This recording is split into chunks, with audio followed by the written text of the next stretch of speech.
Attention, préparez-vous. D'ici 2017, ce ne sont pas moins de 4 nouvelles lignes ferroviaires qui seront mises en service dans l'Hexagone.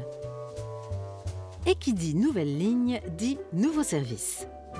Des temps de parcours raccourcis, des régions plus accessibles, des lignes classiques moins surchargées, pouvant faire circuler plus de trains régionaux ou plus de trains de marchandises. Bref, ce sera un réseau plus performant et plus en lien avec nos régions.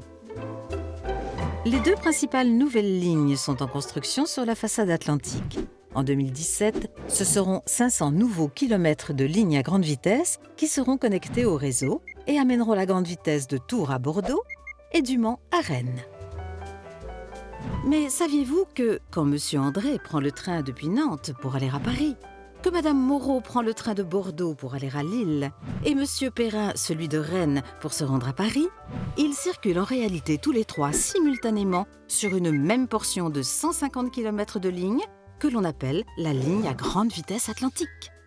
La définition des horaires qui accompagneront les mises en service de la ligne à grande vitesse Sud-Europe Atlantique et de la ligne à grande vitesse Bretagne-Pays de la Loire nécessite donc une préparation précise qui se fera selon quelques principes forts.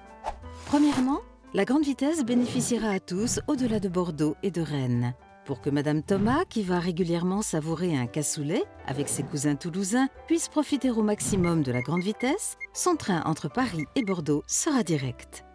Elle pourra aussi se rendre à Quimper et Brest en profitant de la grande vitesse, ou encore à La Rochelle si elle veut manger des huîtres avec Madame Le Goerne. Deuxièmement, les villes intermédiaires bénéficieront aussi de l'effet grande vitesse et pour la première fois, les gares des centres-villes seront desservies. Et cela pour que Monsieur Le Pic, qui descend de son TGV, puisse prendre facilement sa correspondance TER en gare d'Angoulême et qu'il arrive à l'heure à son rendez-vous client. Ou que Madame Vasseur, en rentrant du travail, puisse attraper son car quotidien à la gare de Laval.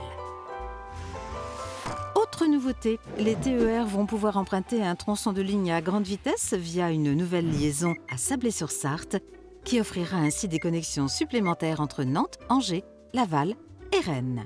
Rassurez-vous, ces modifications qui accompagneront la mise en service des 2 nouvelles lignes concerneront essentiellement le réseau du Grand Ouest afin que les horaires de train, notamment autour de Lille, Dijon ou Strasbourg, restent inchangés.